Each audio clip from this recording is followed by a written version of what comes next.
बिस्मिल्लाहिर्रहमानिर्रहीम। अस्सलामु अलैकुम। My name is Ali Raza and welcome to pen gravity. इस लेक्चर के अंदर बच्चों हम लोग डिस्कस करेंगे जो हमारा टुडे डॉन न्यूज़पेपर है उसके जो एडिटोरियल्स हैं उनको विद प्रैक्टिस क्वेश्चन। और टुडेज बैच 6th है, लेकिन हम इसके साथ 5th एंड 6th दोनों के ही करेंगे नवंबर 2025। उसकी रीज़न है 2-3 तो होते हैं, फिर इतने छोटे छोटे लेक्चर्स क्या बंदा बनाए, ठीक है। तो इसमें यह है कि अब 5th भी होगा 6th भी होगा, तो दोनों के दोनों हम लोग इसके अंदर डिस्कस कर लेंगे। बाकी आपको ये दिखा देते हैं कि यहाँ पर ये एडिटोरियल्स वाला सेक्शन होता है। अगर आपको नए बच्चों को नहीं आइडिया, या इसके अंदर डेली 3 एडिटोरियल्स होते हैं। ये आज के एडिटोरियल्स हैं 6th वाले, 5th वाले भी होंगे। बाकी दूसरा सेक्शन जो होता है बहुत इंपॉर्टेंट जो होता है, उसके अंदर 4 ओपिनियंस होते हैं। तो इस लेक्चर को भी इसी तरीके से ही ड्राफ्ट बनाकर इसका लेक्चर जो है वो डिलीवर किया जाता है रजिस्टर्ड स्टूडेंट्स को। अगर आप रजिस्ट्रेशन करवाना चाहते हैं तो ये फोकल पर्सन का नंबर है, आप इससे रब्ता कर सकते हैं, या हमारी जो वेबसाइट है उसे आप लोग विजिट कर सकते हैं, ठीक है। अच्छा, बस एक दो चीज़ें बताऊंगा एक मिनट के अंदर, और उसके बाद हम अपना लेक्चर शुरू करेंगे। एक तो ये मैंने आपको बता दिया कि डॉन ओपिनियंस जो हैं, बेटा यही एक चीज़ होती है जो एक न्यूज़पेपर को दूसरे न्यूज़पेपर से डिफरेंट करती है। बाकी सारे का सारा न्यूज़पेपर, खबरें सुन लें या न्यूज़पेपर पढ़ लें, एक ही बात है। So that is the thing जो विच मेक्स इट डिफरेंट, ठीक है। तो डॉन की ये वाली चीज़, इसके अंदर राइटर्स जो हैं, जैसे इसके अंदर एनएफसी की बात होगी 27th अमेंडमेंट के अंदर, ठीक है। और इसके अंदर जो है क्लाइमेट के हवाले से है, ये वाला हेल्थ के पॉइंट ऑफ व्यू से है, ये हिस्ट्री को डील करता है। तो इस तरीके से चीज़ें डिस्कस होती हैं, ठीक है। तो आपका डायरेक्टली ये सीएसएस के अंदर हेल्पफुल रहती है चीज़। और बाकी 2024 के ये सारे लेक्चर्स मौजूद हैं, ओपिनियन के रिकॉर्डेड 2025 के भी मौजूद हैं। अगर आपने नहीं सुने तो आप सुन सकते हैं, ठीक है। और इसकी ये फ़ी वगैरह भी यहाँ पर मेंशन की गई है। ये वीडियो लेक्चर्स की फ़ीस है, पीडीएफ की फ़ीस नहीं है। उसके अलावा आईपीआरए जर्नल है इस्लामाबाद पुलिस रिसर्च इंस्टीट्यूट का, तो ज़हर इसके वीडियो लेक्चर्स भी हम लोगों ने आपके लिए बनाए हैं। और फ़ॉरेन पुलिस मैगज़ीन के भी वीडियो लेक्चर्स आपके लिए बनाए हैं। इंग्लिश ऐसे राइटिंग प्रैक्टिस का सेशन भी चल रहा है, वो भी कंटिन्यू, आप उसे भी ज्वाइन कर सकते हैं। ये सारी चीज़ें आपकी इन एरियाज़ में हेल्प करेगी, खासतौर पर इंग्लिश ऐसे को पास करने में बहुत ज़्यादा आपकी हेल्प करेगी। डॉन न्यूज़पेपर डेली पीडीएफ जो है फ्री शेयर किया जाता है। जो हमारा व्हाट्सअप चैनल है उसको आप ज्वाइन कर सकते हैं। लेक्चर का पीडीएफ डिस्क्रिप्शन के अंदर होगा, चैप्टराइजेशन भी कर दी गई है। तो अब हम शुरू करते हैं आपके जो टुडे डॉन न्यूज़पेपर है उसके एडिटोरियल्स। फर्स्ट वन है सूडान एट्रोसिटीज़। एट्रोसिटीज़ बेसिकली जो वर्ल्ड है, इसका मतलब यही होता है तबाही, ठीक है, डिस्ट्रक्शन, डैमेज, ठीक है। तो सूडान की बात है, तो आपने पहली बात तो यह है सोशल मीडिया के ऊपर बहुत सारी वीडियोस देख ली होंगी सूडान की, मुझे बताने की शायद ज़रूरत नहीं है। मैं सिर्फ जो मेन जड़ें हैं वो बताऊंगा, ऊपर वाली जो चीज़ें सारी सोशल मीडिया दिखाई दे।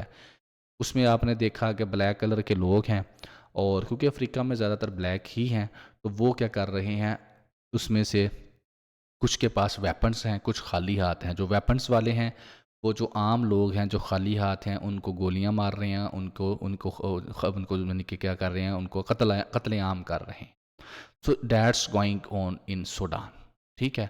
अब इस एडिटोरियल में जो लिखा है वो तो थोड़ा बहुत लिखा है, बहुत ज़्यादा नहीं लिखा, क्योंकि एडिटोरियल्स में सिर्फ चीज़ को टच किया जाता है। उसकी डिटेल्स जो होती हैं वो ओपिनियंस में आती हैं। जैसे यस्टरडे हम लोगों ने एक ओपिनियन डिस्कस किया था, एन अदर जेनोसाइड, ठीक है, एन अदर जेनोसाइड। अब ये जो ओपिनियन है बेसिकली, ये सूडान के अंदर क्या हो रहा है, क्यों हो रहा है, कौन करवा रहा है, तो ये सारे का सारा हम लोगों ने इसके अंदर डिस्कस किया।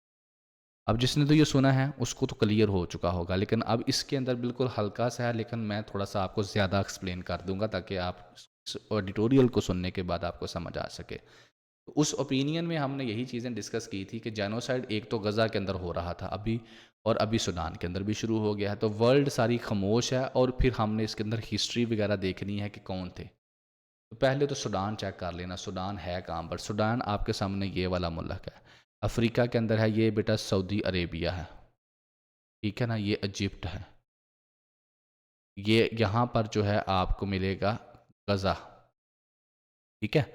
तो ये सूडान है, ये रेड सी है आपके सामने, ठीक हो गया। इसको थोड़ा सा मैं अगर ओपन करूँ तो इस तरीके से आपको सूडान मिलेगा। अब इसके अंदर जो है 3 चीज़ें हैं जो यहाँ पर लड़ाई करवा रही हैं अभी तक। नंबर 1 यहाँ पर गोल्ड है, आगे जाके स्लाइडों में तो बिना आपने पढ़ना, फर्टाइल लैंड है, एंड इसकी पोर्ट्स, कि यहाँ पर गोल्ड भी है, ठीक है, फर्टाइल लैंड है जहाँ से अच्छी खासी एग्रीकल्चर होती है, और पोर्ट है यहाँ पर रेड सी के ऊपर जिसकी बहुत ज़्यादा इंपॉर्टेंस है। तो इसके इस ये 2-3 चीज़ें हैं जो कि अब लड़ाई की वजह बनी हुई, ठीक है? हर कोई चाहता है कि इसके ऊपर मेरा कंट्रोल हो। अब उन हर कोई में कौन-कौन है वो हम आगे देख लेंगे। एक दफ़ा ये देख लें, अब हर कोई के अंदर 2 हैं इस वक़्त। रैपिड सपोर्ट फ़ोर्स है, येलो येलो कलर में आपको नज़र आ रही होगी, ये सारी की सारी यहाँ पर है। सूडान्स आर्मी है, ये सारी यहाँ पर है, ठीक है? अब ये जो आप सोशल मीडिया पर चीज़ें देख रहे हैं, ये कहाँ पर हुई हैं? ये बेटा यहाँ पर हुई हैं। अल फैशर, एल फैशर बेसिकली, अगर मैं यहाँ पर इसको कलर कर दूँ तो फिर आपको ज़्यादा अच्छे से समझ आ जाएगा। अल फैशर बेसिकली यहाँ पर अगर आप देख रहे हैं कि ये येलो कलर वाला सारे का सारा एरिया रैपिड सपोर्ट फोर्स के पास था, लेकिन ये जो अल फिशर है ये किसके पास था? सूडान की आर्मी के पास था, इनके कंट्रोल में था। तो ये वाले जो रेड येलो वाले हैं इसके इर्द गिर्द कई महीनों से बैठे हुए थे इसको कंट्रोल करने के लिए। एंड फाइनली जिस तरीके से एक किला जो होता है उसके ऊपर कब्जा कर लिया जाता है, उन्होंने इसके ऊपर कब्जा कर लिया, और फिर जब उन्होंने कर लिया तो उसके बाद यहाँ पर जो लोग थे सिविलियंस, उनके राइट्स की वायलेशन होनी शुरू हो गई। सो ये हुआ है जो आपको सोशल मीडिया के ऊपर दिखाया जा रहा है। इससे पहले भी 2023 के अंदर भी ये आपस में लड़ रहे थे, तो लोग जो है साउथ सूडान में चले गए, इथोपिया चले गए, इरिट्रिया चले गए, रेड सी की तरफ से हिजरत कर गए, इजिप्ट चले गए, लीबिया चले गए, तो ये चैड चले गए, यानी कि इन मुल्कों के अंदर लोग क्या कर गए? माइग्रेशन करके चले गए, तो यहाँ पर ह्यूमन राइट्स की वायलेशंस अब हो क्यों रही है? कौन है? तो उन कौन के अंदर 2 हैं, एक आरएसएफ रैपिड सपोर्ट फोर्स और दूसरा एसएएफ सूडान आर्मी फोर्सेस। तो ये 2 ग्रुप जो हैं ये आपस में लड़ रहे हैं।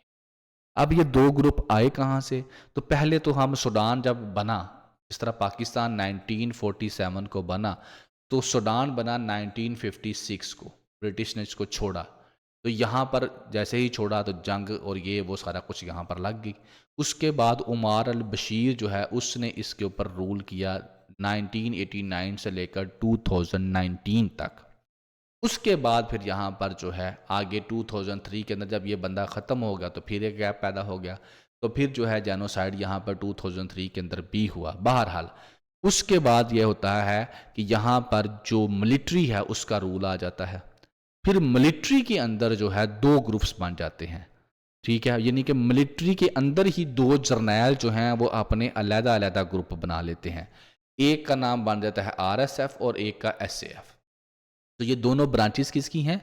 इनकी मिलिट्री की हैं। लेकिन अब हो क्या रहा है कि ये दोनों ग्रुप्स जो हैं ये एक दूसरे से लड़ रहे हैं और इनके रास्ते में बेचारे सिविलियंस आते हैं, तो उनका भी बुरा हाल होता है।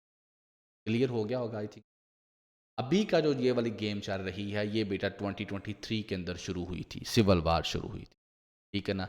और ये गवर्नमेंट ऑफ सूडान की जो मिलिट्री है उसके 2 ग्रुप्स हैं, एक ये वाला ग्रुप जैसे मैंने अभी आपको बता दिया और एक ये वाला ग्रुप। इन दोनों के अलग-अलग जनरल हैं, जर्नैल जिन्हें हम बोलते हैं, ठीक है, पाकिस्तान के जनरल, ठीक है ना। तो उन्होंने क्या किया है, अब ये आपस में लड़ रहे हैं। अब इनकी लड़ाई के पीछे अब और क्या हो रहा है? इनकी लड़ाई के पीछे मैंने अब आपको बताया कि लड़ाई जो है अब वो क्या हो रही है कि ये चाहते हैं हमारा कंट्रोल आ जाए, ये चाहते हैं हमारा कंट्रोल आ जाए, ठीक है। और इसमें अब दुनिया क्या कर रही है? दुनिया इनको वेपन दे रही है। इस वाले ग्रुप वाले को भी वेपन्स मिल रहे हैं, इसको भी वेपन्स मिल रहे हैं। जो इनके साथी हैं वो इनको वेपन्स दे रहे हैं, जो इसके साथी हैं वो इनको वेपन्स दे रहे हैं, फंडिंग्स कर रहे हैं, और ये आपस में लड़ रहे हैं ताकि इस ज़मीन के ऊपर हमारा एक का कंट्रोल हो जाए। और फिर उसके बाद यहाँ से जो गोल्ड निकलना है, यहाँ की जो बोट्स हैं, ठीक है ना, और यहाँ की जो फर्टाइल लैंड है, उनको वो लोग जो वेपन सप्लाई कर रहे हैं, वो पावर जो वेपन सप्लाई कर रही हैं, वो इस्तेमाल कर सके। उन पावर्स के अंदर यूएई का नाम है माशाल्लाह से, ठीक है, वो भी वेपन सप्लाई कर रही है आरएसएफ, ये फॉरेन इन्वॉल्वमेंट है। यूके है, चाइना है, यूएई है। तो ये सूडान के गोल्ड, फर्टाइल लैंड्स और रेड सी की जो पोर्ट्स हैं उनके ऊपर अपना कंट्रोल चाहते हैं। फिर सऊदी अरेबिया है, कतर है, इजिप्ट है, तुर्की है, चाइना है, रशिया है, यूक्रेन है, तो सारे के सारे भाई यहाँ पर मौजूद हैं। सारी दुनिया की सुपर पावर्स यहाँ पर मौजूद हैं और वो रीजनल प्रॉक्सी इसको एक बना रही हैं। प्रॉक्सी पता है ना क्या होता है? किसी की जगह पर लड़ाई होना। तो इसमें मकसद क्या है? इसका मकसद सिर्फ इतना है कि अब सूडान जो है वो एक प्रॉक्सी वार के अंदर आ चुका है, और प्रॉक्सी वार्स कभी ख़त्म नहीं होती इतनी जल्दी। इनको मिल रही है सपोर्ट, इनको भी सपोर्ट मिल रही है, वेपन्स बाहर से आ रहे हैं, ये आपस में लड़ते जा रहे हैं, और जो सिविलियंस हैं उनका बुरा हाल हो रहा है। और बाकी जो ऑर्गेनाइजेशंस हैं वो हमेशा की तरह अभी भी सो रही हैं और पहले भी सो रही थी।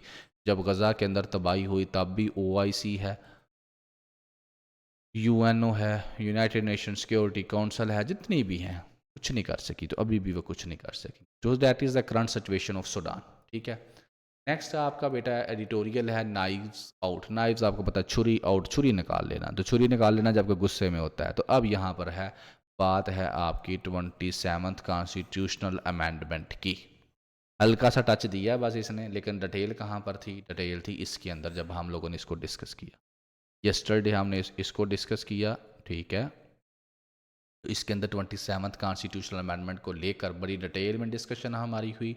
और टुडे जो हमारा लेक्चर गया है, एक मिनट, उसके अंदर ये वाला जो है NFC, टुडे लेक्चर के अंदर जो ओपिनियंस का था उसके अंदर NFC एंड 27th अमेंडमेंट, ये देख रहे हैं, इसके अंदर भी इकोनॉमी की लाइन जो है उसको डिस्कस किया गया है। अब एडिटोरियल में तो ज़ाहिर है वो हल्का सा टच करेगा, ठीक है। तो वो टच में क्या आता है? टच में ये आ जाता है कि जनाब 27th कॉन्स्टिट्यूशनल अमेंडमेंट हो रही है, रिसोर्सेज की आपस में लड़ाई है, और NFC जो है उसको चेंज करने की कोशिश की जा रही है। बस इतनी सी बात करेगा और आगे चला जाएगा। बाकी वो जरदारी ने या उसने कहा कि ये अपना क्या उसका नाम बिलावल भुट्टो ने ट्वीट किया था NFC 27th कॉन्स्टिट्यूशनल अमेंडमेंट के हवाले से, तो वो बातें हैं। असल गेम इधर है, क्योंकि यहाँ पर जो है कोई भी जो नई न्यूज़ आती है सिर्फ उसको ही लिखा जाता है, लेकिन यहाँ पर उसकी डिटेल होती है जितनी मैक्सिमम हो सके। बहरहाल मैं अब आपके साथ थोड़ी सी डिटेल डिस्कस करूँगा ताकि आपको भी, जो हमारे स्टूडेंट्स एडिटोरियल सुन रहे हैं, उनको भी कुछ बेनिफिट्स मिल सके। तो राइटर बेसिकली लिखते हैं कि 27th कॉन्स्टिट्यूशनल अमेंडमेंट हो रही है, ये बेसिकली 26 कॉन्स्टिट्यूशनल अमेंडमेंट की एक्सपेंशन है, और इसके अंदर थ्रेट है डेमोक्रेसी को, जुडिशरी को, फेडरल बोर्ड, नेशनल इंटीग्रेशन को। बात असल में ये है कि गेम है बच्चे एक, ये पावर को कंट्रोल करना, रिसोर्सेज को कंट्रोल करने के लिए अमेंडमेंट्स की जाती हैं। करता कौन है? ध्यान से सुन लेना। हमारे एलीट क्लास है, एक ये क्लास में है, ठीक है, सॉरी, एक ये एलीट क्लास है, ग्रुप है ना, जिनकी सुनी जाती है, पावर है जिनके पास। फिर दूसरा ये है जो कि पॉलिटिकल पावर में है। तीसरे ये बेचारे गरीब लोग जो पाकिस्तान में हैं, जो आम हैं, जिनकी कोई नहीं सुनता। तो ये 3 कैटेगरी हैं। अब इन 3 कैटेगरी को ये कॉन्स्टिट्यूशन बताता है कि ये चीज़, एक कोई बंदा है अगर उसने जर्नैल बनना है तो कैसे बनना है, किसी ने प्राइम मिनिस्टर बनना है पाकिस्तान का तो कैसे बनना है, ठीक है, प्रेसिडेंट बनना है तो कैसे बनना है, कौन, और उसके बाद चीफ ऑफ आर्मी स्टाफ बनना है, ये फील्ड मार्शल बनना है तो कैसे बनना है, इनके पास पावर्स होंगी, कौन सी पावर्स होंगी, तरीक़ाकार क्या होगा, मेथड क्या होगा, each and everything written here. तो अब कुछ चीज़ें इसके अंदर ऐसी हैं जो इनकी पावर्स के अंदर रुकावट डाल रही हैं, या ये अपनी पावर्स को बढ़ाना चाहते हैं, तो फिर ये क्या करते हैं, इसके अंदर चेंज कर देते। तो यही काम ये करने जा, सादा अल्फाज में अगर मैं कहूँ, ठीक है। अब इसमें चेंजेस क्या करेंगे? गवर्नमेंट चलती है 3, जुडिशरी है, एग्जेक्टिव है, लेजिस्लेटिव, ठीक है। अब इसके अंदर जो है ये अमेंडमेंट करेंगे 27th कॉन्स्टिट्यूशनल अमेंडमेंट। जुडिशरी जो है ये इसके कंट्रोल में चली जाएगी। रिसोर्सेज जो हैं वो डिवाइड करने जा रहे हैं वो इनकी तरफ, ताकि इनको जो डिफेंस के नाम के ऊपर जो है ज़्यादा बजट जो है वो मिले। अब वो कैसे होगा? वो NFC के अंदर चेंजेस करके होगा। अब NFC के अंदर चेंजेस से मुराद ये है, NFC एक ऐसा फार्मूला है, सादा सा भर करके बता देता हूँ, नेशनल फाइनेंस कमीशन अवार्ड। तो इसके थ्रू ये है कि अगर फेडरल गवर्नमेंट 100 रुपीज़ कमाती है, 42.5% अपने पास रखेगी और 57.5% प्रोविंसेस को देगी। प्रोविंसेस को आगे फिर ये डिवाइड किया जाएगा किसको कितना देना है, ठीक है। अब डिफेंस, मई में हमारा इंडिया के साथ टकराव हुआ तो वो कहते हैं अब डिफेंस को, बजट को बढ़ाया जाए, लेकिन जब वो फेडरल के पास जाते हैं, क्योंकि फेडरल ने डिफेंस का बजट बढ़ाना है, तो फेडरल कहता है मेरे पास पैसे ही नहीं है, तो कहते हैं पैसे किधर गए, वो कहते हैं पैसे तो इधर चले गए। तो उन्होंने कहा अब हम चेंजेस करते हैं, इधर से कुछ पैसे जो हैं वापस लेते हैं ताकि डिफेंस का बजट बढ़ाया जा सके, ताकि डेट जो है उसकी सर्विसेज की जा सके, कर्जा वापस किया जा सके। तो डिफेंस का बजट बढ़ाने की रीज़न जो है वो ज़ाहिर है मई का जो आपका वाक़या है उसको सामने रख कर वो काम करना चाह रहे हैं। ठीक है, अब इसमें गलत कितना है सही कितना है, I am not going to discuss that one, लेकिन जो मेन बात है वो यही है कि रिसोर्सेज को बेहतर करना है, पैसा जो डिफेंस का बजट बढ़ाना है, उसके साथ साथ और भी काफ़ी कुछ। उसके बाद फेडरल जो है कॉन्स्टिट्यूशनल बोर्ड बनाना है, ठीक है ना, और इसके अलावा जनाब अली आर्टिकल 243 को डिस्कस करना है, जिसके अंदर चीफ्स जो हैं उनकी अपॉइंटमेंट्स वगैरह की बात होगी। ठीक हो गया, एनएफसी की यहाँ पर मैंने बात कर दी है, ठीक हो गया। और उसके बाद एजुकेशन और पॉपुलेशन प्लानिंग जो है डिपार्टमेंट्स हैं ये वापस दिए जाएंगे फेडरल गवर्नमेंट को, चीफ इलेक्शन कमिश्नर को लगाना। तो ये कुछ चीज़ें जो हैं यानी कि पावर और रिसोर्सेज, इनके बारे में कुछ फैसले होंगे। ये ज़ाहिर है जब होंगे तब भी हम इनको डिटेल में डिस्कस कर सकेंगे। अभी के लिए इसके अंदर इतना ही था। Next, untaxed glamour. ग्लैमर होता है अट्रैक्शन। इसके अंदर यही है कि एफबीआर का काम है टैक्स लगाना, एफबीआर का काम है टैक्स लगाना। लेकिन अब एफबीआर टैक्स लगाए किस पर, जिसके पास ज़ाहिर है जो ज़्यादा कमाई होगी। तो अब कमाई जो राइट उन्होंने ये तरीकाकार निकाला है कि ये जो सोशल मीडिया वाले इन्फ्लुएंसर हैं ये मीडिया के ऊपर आके तो बड़ा लग्जरी चीज़ें दिखा रहे होते हैं, लेकिन जब इनसे हिसाब लिया जाता है तो ये कहते हैं हमारी तो कमाई 2 लाख रुपया थी, 1 लाख निकलता है इनके अकाउंट से। तो राइटर कहता है कि फिर इनका जो लाइफ स्टाइल है वो इनकी कमाई से मिलता नहीं है। ठीक है, तो फिर दिखाते ये कुछ हैं, ये सोशल मीडिया के ऊपर ये ऐसे शो करवाते हैं जैसे अरबपति हैं, और जब इनके अकाउंट्स में जाकर देखा जाता है, एफबीआर चेक करता है तो ये कहते हैं हमारे पास कुछ है ही नहीं है, तो हम कहाँ से टैक्स दें, हम तुम्हारी तो कमाई बहुत कम है। तो एफबीआर ने अब क्या किया है कि ये सोशल मीडिया के जो इन्फ्लुएंसर हैं ना इनको पकड़ा है, इनके ऊपर शिकंजा ज़रा टाइट किया है कि इनसे टैक्स लिया जाए, ये झूठ बोलते हैं। तो ये सोशल मीडिया के ऊपर दिखाते हैं, उसी हिसाब से इनको डील किया जाए। ठीक है, ये सोशल मीडिया के शिकंजे में ये आ रहे हैं। इसके ऊपर एफबीआर ने किया क्या है, एफबीआर ने बेसिकली जो है लग्जरी लाइफस्टाइल वाले जो सोशल मीडिया के ऊपर लोग हैं उनके ऊपर थोड़ा सा वर्किंग की है। इसके अंदर एक जो है फिनटेक इंटरप्रेन्योर है, उसके पास 30 लग्जरी कारें हैं जिनकी इतनी कीमत है। ठीक है ना, इसके बाद ट्रैवल इन्फ्लुएंसर हैं, एक ट्रैवल इन्फ्लुएंसर की वो बात करते हैं कि वो 25 मुल्कों का विजिट कर चुका है 5 साल के अंदर। ठीक है, लेकिन उसके पास वो कहता है मेरे पास पैसे जो हैं बिल्कुल भी नहीं है ट्रिप के लिए। फिर कंटेंट क्रिएटर हैं जो लग्जरी गुड्स दिखाते हैं, तो वो कहते हैं हमारे पास तो सिर्फ इतना ईयरली पैसा आता है 35 लाख 30 लाख, इससे ज़्यादा तो आता ही नहीं है। लेकिन वो इनके लाइफस्टाइल से मैच नहीं करता, तो गैप है बिटवीन। ठीक है ना, तो इसको लेकर फिर अब एफबीआर क्या कर रहा है, वैसे इनसे इनके ऊपर वर्किंग कर रहा है। तो वो यहाँ पर बेसिकली यही बताना चाहता है कि एफबीआर जो है वो उसका इतना रेवेन्यू का टारगेट है, ऑलरेडी इतना जो है उसका शॉर्ट है, तो अब वो 18% हालांकि राइज हुआ है फाइलर्स का, लेकिन इसके बावजूद जो है वो पैसे इतने टैक्स नहीं इकट्ठा कर पाया। अब आ जाते हैं मेन बात के ऊपर जो कि पेपर वाली भी है, इकोनॉमी। तो वो एफबीआर को कहता है कि आप लोग टैक्स लगाएं रिटेलर के ऊपर, रियल एस्टेट के ऊपर, प्रोफेशनल सर्विसेज के ऊपर और एग्रीकल्चर के ऊपर। इक्वल सब के ऊपर टैक्स लगाएं, सिर्फ फाइलर बनने से कुछ नहीं होगा, टैक्स लगाएं और टैक्स कलेक्ट करें। तो ये चीज़ें अगर आप करेंगे तो इकोनॉमी बेहतर होगी, टैक्स कलेक्शन होगी। ठीक हो गया जी। नेक्स्ट बेटा आपका एडिटोरियल है अर्बन डिनाइल। अर्बन डिनाइल के अंदर सिर्फ एक ही बात है कि आज तक हम यही सुनते रहे हैं कि पाकिस्तान जो है एक रूरल कंट्री है, अर्बन कंट्री नहीं है। लेकिन अब वर्ल्ड बैंक की एक रिपोर्ट आती है और वो कहती है कि पाकिस्तान एक रूरल नहीं बल्कि अर्बन कंट्री है। मतलब यहाँ पर ज़्यादा लोग अर्बन एरियाज़ में रहते हैं, शहरों में रहते हैं, या कम अज़ कम ऐसी जगह पर रहते हैं जहाँ पर फैसिलिटीज़ शहरों वाली हैं, सिटीज़ वाली हैं। इसके ऊपर राइटर लिखता है कि आज तक हम अपने आप को रूरल सोसाइटी बना के बैठे रहे हैं, लेकिन हैं हम अर्बन सोसाइटी।